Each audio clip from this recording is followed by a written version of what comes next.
नमस्कार। भारतीय संविधान सिर्फ एक किताब नहीं है, ये एक वादा है।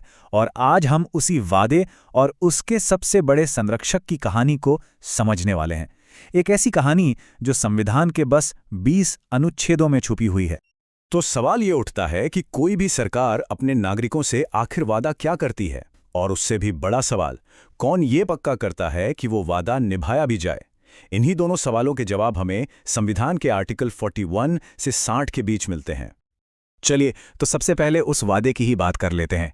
आर्टिकल्स 41 से 51 आप कह सकते हैं कि सरकार के लिए एक तरह की टू डू लिस्ट है। ये वो प्रिंसिपल्स हैं, वो सिद्धांत हैं जो बताते हैं कि एक देश के तौर पर हमें अपने लोगों के लिए करना क्या है, हासिल क्या करना है। और जरा इस लिस्ट की गहराई तो देखिए, ये हर नागरिक की जिंदगी को छूती है। बात शुरू होती है काम और शिक्षा के अधिकार से, फिर आगे बढ़ती है मजदूरों के लिए सही पगार और काम करने के अच्छे माहौल तक। महिलाओं के लिए मैटरनिटी बेनिफिट्स की भी गारंटी है। और बात यहीं नहीं रुकती, बच्चों के लिए मुफ्त शिक्षा, देश में पोषण का स्तर सुधारना और समाज के जो कमजोर वर्ग हैं उनकी भलाई का वादा। ये सब मिलके एक बहुत बड़े सोशल सिक्योरिटी नेट का ढांचा तैयार करते हैं। अच्छा, इन्हीं सब वादों के बीच एक बहुत बड़ा और कह सकते हैं एक महत्वाकांक्षी विचार भी है। यह है आर्टिकल 44 यानी यूनिफॉर्म सिविल कोड।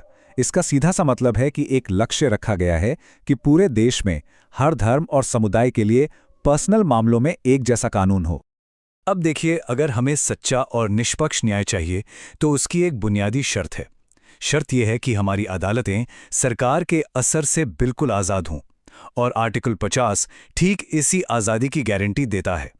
ये जुडिशरी यानी न्यायपालिका को एग्जीक्यूटिव यानी कार्यपालिका से अलग रखता है। क्यों? ताकि इंसाफ बिना किसी दबाव या भेदभाव के हो सके। संविधान की सोच सिर्फ नागरिकों तक ही सीमित नहीं है, ये देश की आत्मा की रक्षा भी करती है। देखिए कैसे। ये हमारी जमीन से जुड़ा है, जहां खेती और पशुपालन को बेहतर बनाने की बात होती है। ये हमारे इतिहास से जुड़ा है, जहां हमारी ऐतिहासिक इमारतों को बचाने का कर्तव्य सौंपा गया है। और तो और ये दुनिया में हमारी जगह भी तय करता है, जहां हमारा लक्ष्य है अंतर्राष्ट्रीय शांति और सुरक्षा को बढ़ावा देना। तो ये तो था सरकार का वादा, वो टू डू लिस्ट। लेकिन इस वादे का रखवाला कौन है, इसका गार्जियन कौन है? जवाब है भारत के राष्ट्रपति। तो चलिए अब देखते हैं कि ये पद देश के संरक्षक की भूमिका आखिर निभाता कैसे है। देखिए, आर्टिकल 52 बहुत साफ कहता है कि भारत का एक राष्ट्रपति होगा।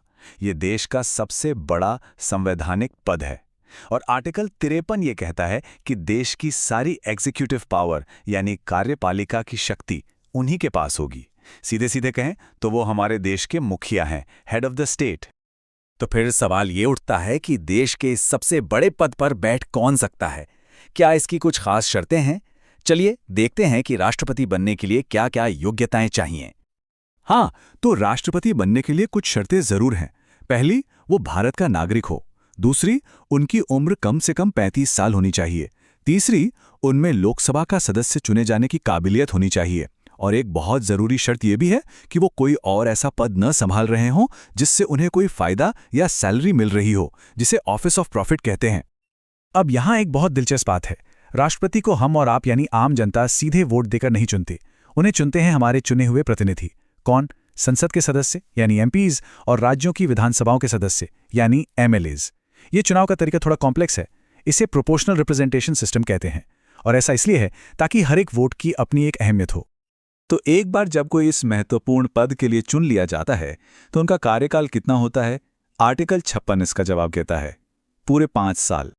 अच्छा, एक सवाल और मन में आता है, क्या कोई एक बार राष्ट्रपति बनने के बाद दोबारा भी बन सकता है? तो इसका जवाब है हाँ, बिल्कुल।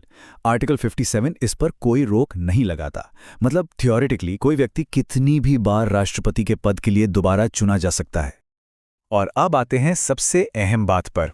अपना पद संभालने से पहले राष्ट्रपति एक शपथ लेते हैं। आर्टिकल 60 में दी गई ये शपथ उनके पूरे काम का निचोड़ है। वो कसम खाते हैं कि मैं अपनी पूरी योग्यता से संविधान का परिरक्षण, संरक्षण और प्रतिरक्षण करूंगा। यही शपथ, यही वादा उन्हें संविधान का सबसे बड़ा संरक्षक बनाता है। तो हमने ये सब कुछ तो जान लिया, लेकिन सवाल ये है कि इन सब का आखिर मतलब क्या है? ये बातें हमारे लिए क्यों मायने रखती हैं? क्योंकि ये सिर्फ कुछ नियम या पद नहीं है, ये हमारे देश की नींव है। तो देखिए, ये संविधान का एक खूबसूरत संतुलन है। एक तरफ है राज्य के कर्तव्य, जो हमें एक देश के तौर पर हमारे लक्ष्य बताते हैं। भलाई, इंसाफ, शांति, ये हर नागरिक से किया गया एक वादा है। और दूसरी तरफ है उस वादे के संरक्षक, यानी राष्ट्रपति। वो पद जो इन लक्ष्यों की तरफ देश को ले जाने की जिम्मेदारी लेता है। एक तरफ शासन का क्यों है, तो दूसरी तरफ उस शासन का सबसे ऊंचा कौन। और आखिर में एक सवाल हमारे सोचने के लिए रह जाता है। ये जो मार्गदर्शक सिद्धांत हैं और जो राष्ट्रपति का पद है, ये दोनों मिलकर आज हमारे देश को, हमारे आज और आने वाले कल को किस तरह से आकार दे रहे हैं। ये एक ऐसा सवाल है जिस पर हम सबको सोचना चाहिए।